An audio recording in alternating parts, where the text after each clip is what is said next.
Muy buenos días, soy Rocha Iván y en este video voy a explicar las tres variables eléctricas principales, a pedido del profesor Jinsun.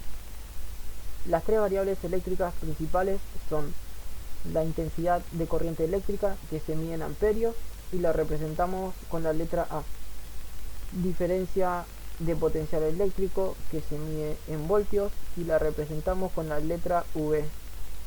Y la resistencia eléctrica, que se mide en ohmios y la representamos con la letra griega omega. Intensidad de corriente eléctrica. La energía eléctrica se manifiesta como corriente eléctrica, es decir, como el movimiento de electrones a través de un conductor como consecuencia de la diferencia de potencial que un generador esté aplicando en sus extremos. Dicho de otra forma, es una medida de la cantidad de carga eléctrica que pasa por la sección de un conductor por unidad de tiempo. Este se calcula matemáticamente con la siguiente fórmula, donde la corriente es igual a la carga sobre el tiempo y se mide en amperios, representándola por la letra A. Tengamos en cuenta también que la equivalencia entre coulombs y electrones es la siguiente: un coulomb igual a 6,24 por 10 a la 18 electrones. La corriente fue nombrada por el físico André-Marie Ampère. Existen dos tipos de corriente: la corriente continua y la corriente alterna. Corriente continua. Esta puede ser generada de distintas maneras, ya sea de fuentes químicas como las baterías, paneles solares, dínamos, etc. Como vemos en la gráfica, el voltaje y la corriente son continuos, ya que el campo eléctrico que se genera tiene una sola dirección y no es variable, lo que origina un campo magnético constante, generando así una tensión constante que no varía del tiempo, y la corriente que circula al conectar un receptor es siempre la misma y siempre se mueve en el mismo sentido, del borne positivo al borne negativo de una batería. Corriente alterna. A diferencia de la corriente continua, donde es posible identificar un borne positivo y un borne negativo, en corriente alterna se denominan los bornes con los nombres fase y neutro. Si vemos en la gráfica, notamos que las polaridades van alternando en el tiempo, formando una onda senoidal o sinusoidal, ya que la fuente que la genera también lo hace. Algo importante que solo se presenta en la alterna es que esta tiene frecuencia. Esto es debido a que los campos electromagnéticos alternan su dirección a un ritmo, denominado frecuencia, el cual es necesario para que la inducción electromagnética sea posible. Este tipo de corriente se genera mediante alternadores en las centrales eléctricas y es este el tipo de corriente que circula por nuestras redes de distribución eléctrica.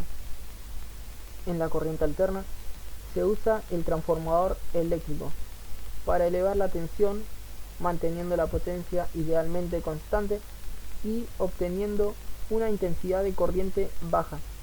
Esto nos permite distribuir a larga distancia la energía eléctrica usando cables de menor sección en las líneas de transmisión, el cual se traduce a un ahorro al usar cables de menor sección. Pasando por medio de transformadores de la alta tensión a la media tensión y a la baja tensión, la corriente llega a nuestros hogares. Además, es posible convertirla en corriente continua con facilidad mediante una fuente de voltaje. Pero, ¿cuál de estas dos es más peligrosa? Ya sabemos que 120 voltios y 2 amperios de cualquiera de estas dos corrientes nos quitan la vida, pero la diferencia entre ambas y su peligro empieza a notarse de las medias tensiones hasta las altas tensiones, porque la corriente alterna tiene algo que la continua no tiene, la cual es la inducción electromagnética.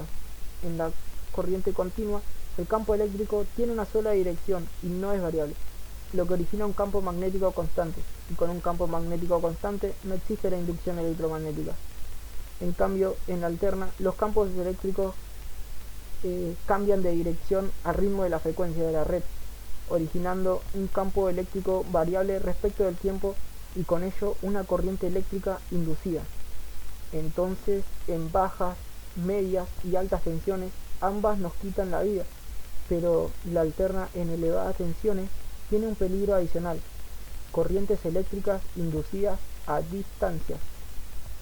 Además, la alterna es más peligrosa debido a que nuestro cuerpo está compuesto por un 70% de agua ionizada y nuestro sistema nervioso funciona con pequeños impulsos eléctricos.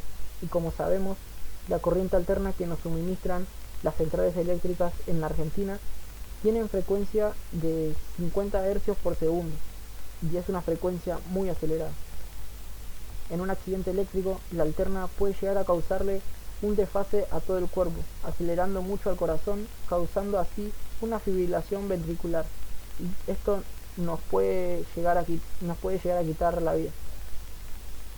Si por accidente tomamos un cable energizado con corriente alterna, sin estar aislado de la manera adecuada, este no dará la descarga y nuestros músculos se contraerán. En consecuencia, no podremos soltar el cable y quedaríamos electrocutados. En cambio, la corriente continua nos dará la descarga, pero es mucho más probable que este nos repele. No digo que la continua no sea peligrosa, sino hay que tenerle respeto a las dos corrientes, a la continua y a la alterna. Pero sí, la alterna es más peligrosa. Diferencia de potencial eléctrico, también denominado como tensión o voltaje, utilizado principalmente a nivel del público general. En honor al físico y químico Alessandro Volta, creador de la primer pila eléctrica, definimos al volt como unidad de voltaje y representa la diferencia de potencial eléctrico entre los polos de una pila, batería o elemento de circuito. Se trata del trabajo efectuado por unidad de carga, por lo cual tenemos que voltaje, es igual al joule sobre coulomb. Y recordemos que no es lo mismo el voltaje que la fuerza electromotriz, son dos cosas diferentes. Muy bien, vamos a definir la diferencia de potencial eléctrico. Así como un cuerpo soltado en caída libre va disminuyendo su energía potencial, de la misma forma el potencial eléctrico va disminuyendo a medida que las cargas eléctricas se dirigen del polo positivo al polo negativo de una pila o batería, produciendo una fuerza electromotriz, el cual mueve las cargas eléctricas. Por ejemplo, en esta pila la diferencia de potencial eléctrico es de 1,5 voltios y su capacidad es de 1800 mAh. La capacidad de almacenamiento de una pila o batería nos da una idea de la cantidad de carga que es capaz de almacenar. Para poder comprenderlo mejor, se trata de la corriente eléctrica que es capaz de suministrar una pila o batería durante una hora. Por ejemplo, la pila mencionada anteriormente tiene una capacidad de 1800 mAh. Esto quiere decir que nos puede suministrar 1800 mA de corriente durante una hora, manteniendo su voltaje en 1,5 voltios. En cuanto a las formas de conectar pilas o baterías, puede ser en serie o en paralelo. Si es en serie, el voltaje de cada pila se suma y la carga es constante. Si es en paralelo, la carga de cada pila se suma y el voltaje es constante. Resistencia eléctrica. Es una medida de la oposición que ofrece un material al ser atravesado por una corriente eléctrica. Asimismo, cuanto mayor dificultad tiene una corriente eléctrica en atravesar un conductor, mayor será su resistencia y el calor disipado. Esta depende de la temperatura, la longitud del material, la sección del material y su resistividad. Todos los materiales resisten en cierta medida a la corriente. Algunos tienen la capacidad de reducir la carga eléctrica, la capacidad de conducir carga eléctrica mejores que otros, y se clasifican como conductores y aislantes. Los materiales con mayor resistencia eléctrica reciben el nombre de aislantes. Algunos ejemplos son como el caucho, el vidrio, el aceite, el diamante, madera, entre otros.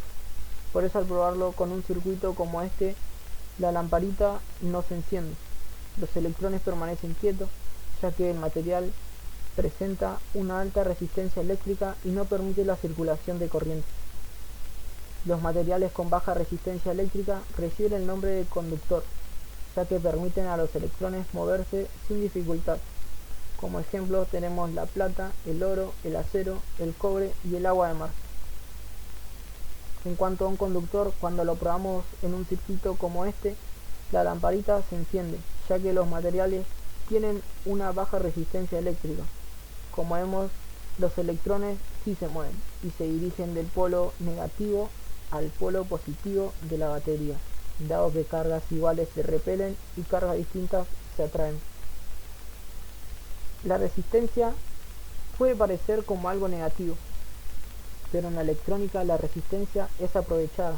Podemos ver ejemplos de su uso en un tostador de pan o en las bombillas antiguas, en las bombillas incandescentes, entre otros electrodomésticos.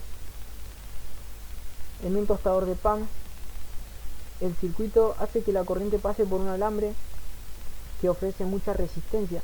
En consecuencia, se genera calor lo suficiente como para que tueste el pan. En el caso de las lamparitas incandescentes, estas están diseñadas para que la corriente pase por filamentos muy delgados, generando altas temperaturas y en consecuencia radiaciones visibles. En otras palabras, generan luz. También existen unos componentes electrónicos muy utilizados en el área de la electrónica, llamados resistores. Se usan para limitar y controlar el voltaje y la corriente eléctrica. Estos componentes tienen valores específicos. La resistencia eléctrica no puede ser medida en un circuito en funcionamiento. Por esto mismo, los técnicos determinan la resistencia midiendo el voltaje y la corriente para poder aplicar la ley de Ohm. Todos los elementos en un circuito ofrecen resistencia eléctrica, inclusive los cables, aunque en muchos casos la resistencia de un cable es tan pequeña que se la ignora. Pero cuando hablamos de circuitos donde los cables son muy largos, debemos calcular el valor de la resistencia del conductor entre un extremo y el otro del cable.